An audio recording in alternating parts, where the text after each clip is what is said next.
Welcome to Ping 24 Updates, where you get the most important news and stories from around the world every day. Subscribe my channel and click the bell icon to stay informed.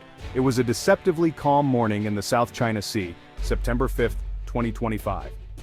The sun crept over the horizon, painting the water in gold and pink, as if nothing could disturb the peace of this vast expanse. But beneath the surface, tension simmered, an uneasy quiet that belied the storm about to break.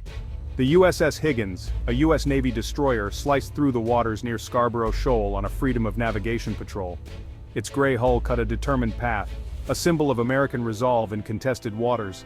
The crew moved with practiced precision, aware that every maneuver was being watched, every signal monitored. These missions challenged territorial claims Washington deems excessive, but today, routine would turn to crisis. The air was thick with anticipation, the kind that makes every sound sharper, every movement more deliberate. The sailors knew the risks, but few expected what was about to unfold. The Higgins orders were clear: sail within 12 nautical miles of the shoal, directly contesting China's claim. This was not just a test of navigation, but a test of will, a deliberate step into disputed territory that both sides considered vital to their interests.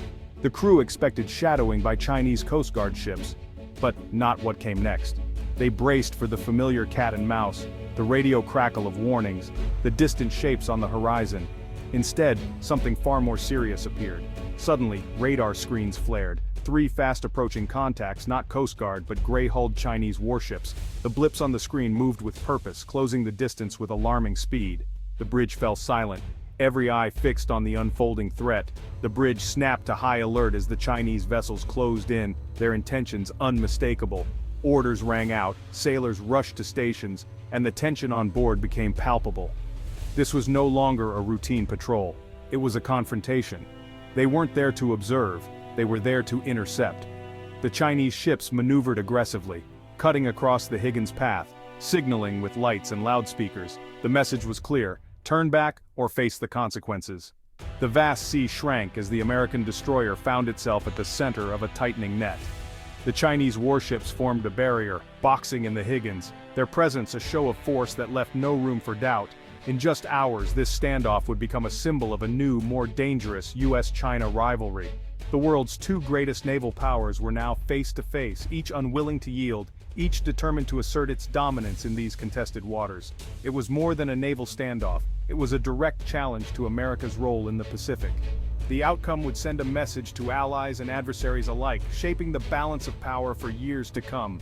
The world watched, breath held, as the encounter unfolded. Newsrooms scrambled, analysts speculated, and families on both sides of the Pacific wondered what would happen next. The consequences of this clash would ripple far beyond the horizon. In that moment, the fate of the region, and perhaps the world order, hung in the balance, as the sun set on a day that would be remembered for years to come. The Chinese response was immediate and overwhelming. Within minutes, the calm of the open sea was shattered as alarms sounded and the Chinese fleet sprang into action, demonstrating a level of coordination and resolve that left little doubt about their intentions. 3 planned warships, 1 destroyer and 2 frigates, moved with precision, forming a classic pincer movement. Their goal was clear: to box in the USS Higgins, leaving it with nowhere to maneuver and no easy escape route. The lead Chinese destroyer executed a bold and dangerous maneuver, cutting sharply across the Higgins' bow. This tactic, known as crossing the T, is a time-honored naval move designed to assert dominance and force the opposing ship to yield. The message was unmistakable: change course immediately or risk a catastrophic collision at sea. The tension on the bridge was palpable as both sides waited to see who would blink first. Over the radio, the air crackled with urgency as Chinese warnings blared in both English and Mandarin. The messages were loud and clear, demanding that the U.S. ship leave what the Chinese called Chinese waters without delay. Calm but firm, the American captain responded, "We are in international waters, conducting lawful operations." The crew stood ready, knowing that every word and every move was being closely watched. The Chinese ships pressed even closer, their weapons now visibly trained on the Higgins. The risk of escalation was no longer theoretical, it was real and it was immediate.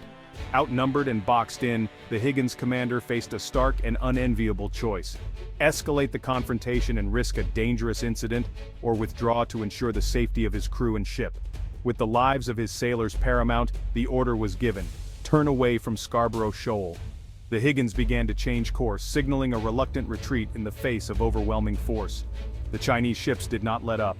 They shadowed the Higgins for miles, maintaining a close and watchful presence to ensure the American destroyer did not attempt to return.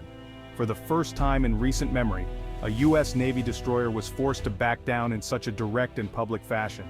The sense of defeat was unmistakable as the Higgins sailed away. The message sent to the world was clear and chilling. The balance of power in the South China Sea was shifting. Governments and military analysts everywhere took notice, realizing that a new era of naval confrontation had just begun. News of the confrontation exploded across global headlines, instantly capturing the world's attention and triggering immediate diplomatic fallout. The incident quickly became the focal point of international news cycles, with analysts and officials scrambling to interpret the implications for regional stability and global power dynamics. In Washington, the Pentagon swiftly condemned China's actions, labeling them as reckless and dangerous maneuvers that threatened peace in the region. Officials emphasized the seriousness of the situation, warning that such confrontations could escalate if not addressed through diplomatic channels. U.S. officials insisted the USS Higgins operated lawfully in international waters, asserting their right to defend freedom of navigation for all nations. They argued that the U.S. presence was essential to maintaining open sea lanes and upholding international law, a stance echoed by American allies. The U.S. cast itself as the defender of a rules-based international order, painting China as a coercive power seeking to rewrite the rules to its own advantage. American diplomats rallied support from partners, framing the incident as a test of global norms. Beijing fired back forcefully, accusing the U.S. of a provocative incursion into what it called Chinese waters. Chinese officials denounced the U.S. operation as a blatant violation of sovereignty and a deliberate attempt to undermine China's security interests.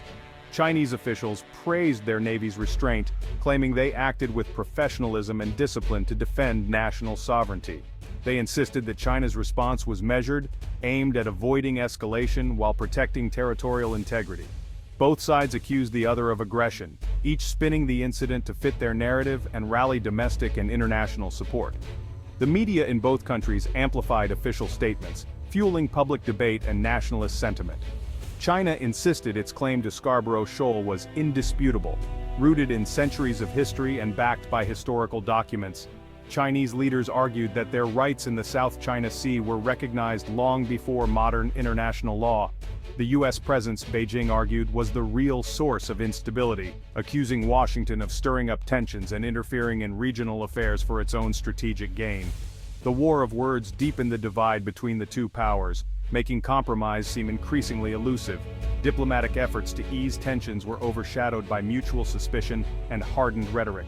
The world saw not just a clash at sea, but a fundamental clash of worldviews, one rooted in competing visions for the future of the Asia-Pacific and the global order itself. The standoff became a test of resolve for both nations, with each side determined not to back down. The outcome would shape not only the fate of the South China Sea, but also the trajectory of U.S.-China relations for years to come. Why does Scarborough Shoal matter so much? Strategically located near the Philippines, it sits at the gateway to the South China Sea. For China, it completes a triangle of control, allowing it to monitor and potentially dominate vital sea lanes. For the Philippines, it's a traditional fishing ground and a symbol of sovereignty, well within its exclusive economic zone. Since China seized control in 2012, Filipino fishermen have been harassed and blocked.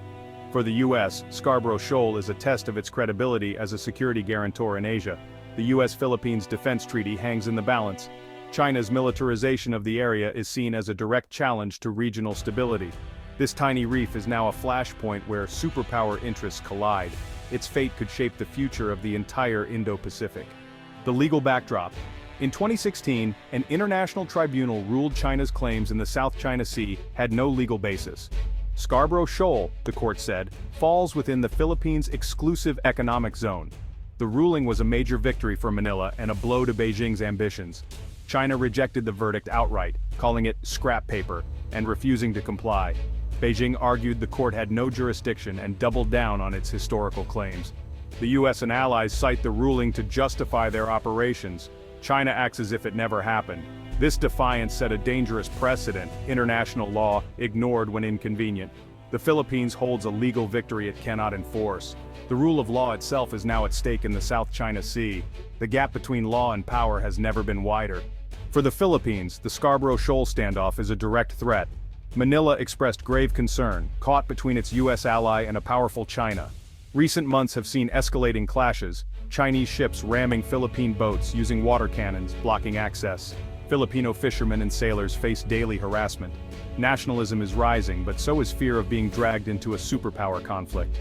The Philippines is modernizing its military and deepening defense ties with the U.S., angering Beijing. The government walks a tightrope: defend sovereignty, avoid war. The USS Higgins incident amplifies these anxieties. The American presence is both a shield and a risk. Filipinos watch the horizon, hoping their waters don't become a battlefield. The Scarborough Shoal incident is part of a larger arms race transforming the Indo-Pacific. China's navy has grown into the world's largest, with modern warships, carriers, and artificial island bases. These outposts extend China's reach, creating a formidable anti-access bubble. The U.S. is responding, modernizing its fleet, developing new weapons, and strengthening alliances. Joint exercises with Japan, Australia, the Philippines, and India are on the rise. Both sides claim their buildup is defensive, but suspicion and mistrust grow. The region is now a sea of steel, with powerful navies operating in close quarters. Each move to deter the other only fuels the cycle. The South China Sea is the main theater for this competition. The risk of confrontation rises with every new ship launched. The balance of power is shifting, and the stakes are global. The arms race shows no sign of slowing. The greatest danger in the South China Sea is miscalculation. Warships from rival powers operate dangerously close, under immense pressure. A single mistake, a collision, a misread signal, could trigger a major crisis. Nationalist fervor in both countries would make de-escalation difficult. Even a minor incident could spiral into military confrontation. The stakes are enormous. 1/3 of global trade passes through these waters. Disruption would send shockwaves through the world economy. Communication hotlines exist, but the USS Higgins incident shows they're not foolproof. The South China Sea is a tinderbox, and the world is watching for the next spark. The question is not if, but when, the next crisis will erupt. The Scarborough Shoal standoff is more than a naval clash. It's a sign of a shifting world order. U.S. naval dominance is being challenged as never before. China is now a peer competitor, willing to confront the U.S. directly. Forcing an American destroyer to back down is a symbolic victory for Beijing. The message: China is rising and the region must take notice. U.S. allies like Japan and Australia are ramping up their own defenses. Southeast Asian nations are caught in the middle, wary of choosing sides. The South China Sea is now the main stage for great power rivalry. Legal principles, economic interests, and military might are colliding. What happened to the USS Higgins is a glimpse of the future, uncertain, unstable, and contested. The Pacific is no longer Pacific. The world is sailing into uncharted waters.